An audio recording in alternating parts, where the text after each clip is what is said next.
Tea கடை kitchen சொந்தங்களுக்கு வணக்கம் ஃப்ரெண்ட்ஸ். 2025 புது வருட நல்வாழ்த்துக்களை நம்ம டீ கடை கிச்சன் டீம் சார்பாக தெரிவிச்சுக்கிறோம். இந்த புது வருடத்தோட முதல் நாளை நல்ல ஒரு இனிப்பாக ஆரம்பிக்கணும் அப்படிங்கிறதுக்காக இன்னைக்கு நம்ம ஒரு சூப்பரான அப்பம் போட போகிறோம். அதுவும் இன்ஸ்டண்ட்டாக போடுற மாதிரி. இந்த அப்பம் போடுறதுக்கு நீங்கள் அரிசி ஊற வைக்க வேண்டாம், அரைக்க வேண்டாம். வீட்டில் இருக்கிற கொஞ்சம் பொருளை வச்சு சட்டுன்னு கொஞ்ச நேரத்தில் செஞ்சு முடிச்சிடலாம். இப்போ இதை எப்படி செய்யலான்னு வாங்க நம்ம ஸ்டெப் பை ஸ்டெப்பாக பார்க்கலாம்.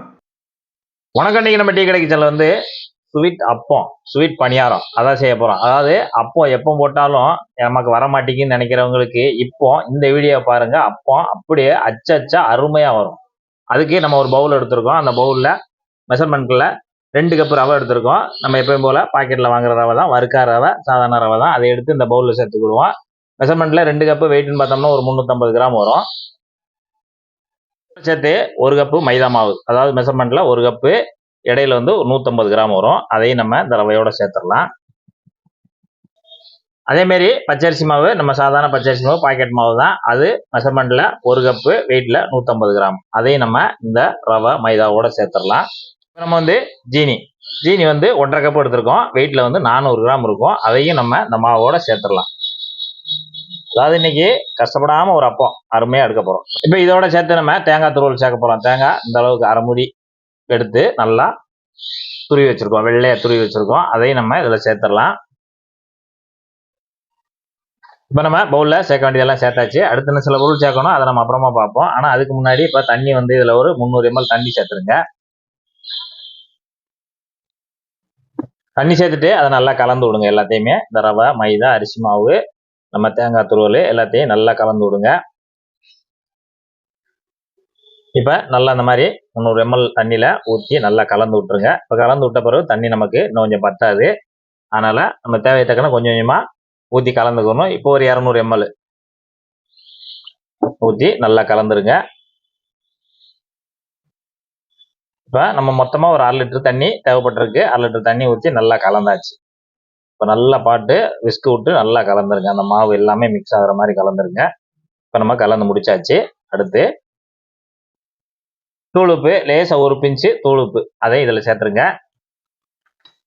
சுக்குப்பொடி ஒரு 1/4 டீஸ்பூனு, தூள் நல்லா சுக்கு தூளாக்குனது ஒரு 1/4 டீஸ்பூனு, இப்போ ஏலக்காய் தூள் 1/2 டீஸ்பூனு, அதையும் இந்த மாவில் சேர்த்துருங்க. இப்போ நம்ம போட்டுட்டு நல்லா இதையும் சேர்த்து நல்லா கலந்து விட்டுருங்க. அது அந்த லைட்டாக கட்டி கட்டியாக இருக்கிறது தேங்காய் தான், வேற ஒன்றும் கிடையாது. மாவெல்லாம் நல்லா இதாகிடுச்சு.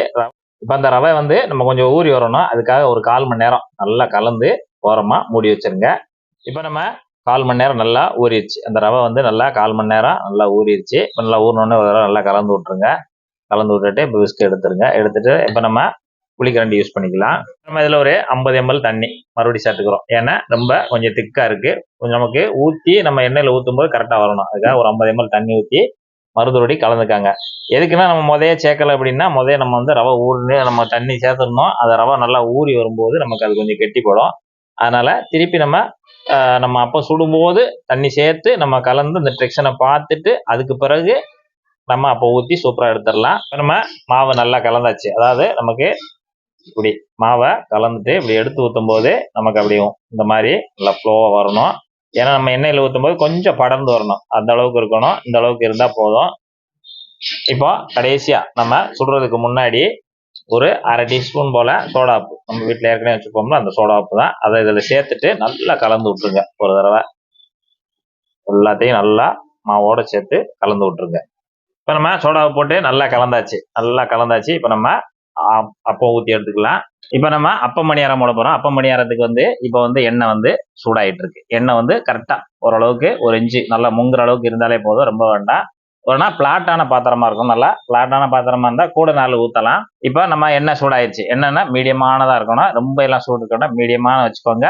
சூடான பிறகு அடுப்பு மீடியத்திலே வச்சுக்கோங்க. எடுத்துக்காங்க இந்த குளிக்கரண்டியில் 3/4 எடுத்துட்டு நல்லா மாவை வலிச்சுட்டு நல்லா அப்படியே ஒரு குவியலாக ஊற்றுங்க. அதுவே எண்ணெயில் நல்லா படர்ந்து போயிடும்.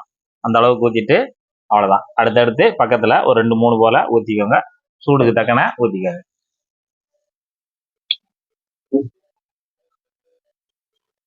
இப்போ நான் 3 ஊற்றிக்கிறேன். அவ்வளோதான்.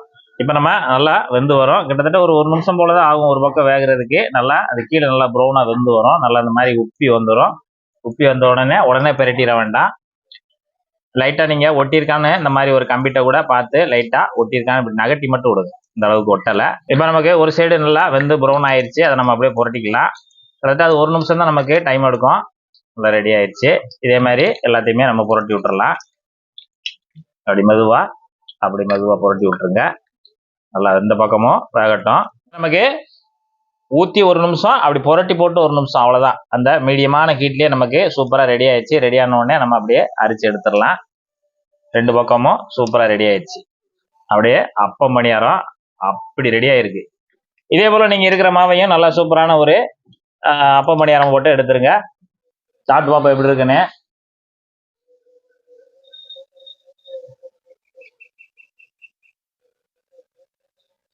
நம்ம டீ கடை கிச்சன்ல இன்ஸ்டண்டா அப்படியே அப்பம் பணியாரம், ஆட்ட வேண்டாம் அரைக்க வேண்டாம், சூப்பரான ஒரு அப்பத்தை அப்படியேவும் நல்லா பார்த்தீங்கன்னா அருமையா இருக்கு.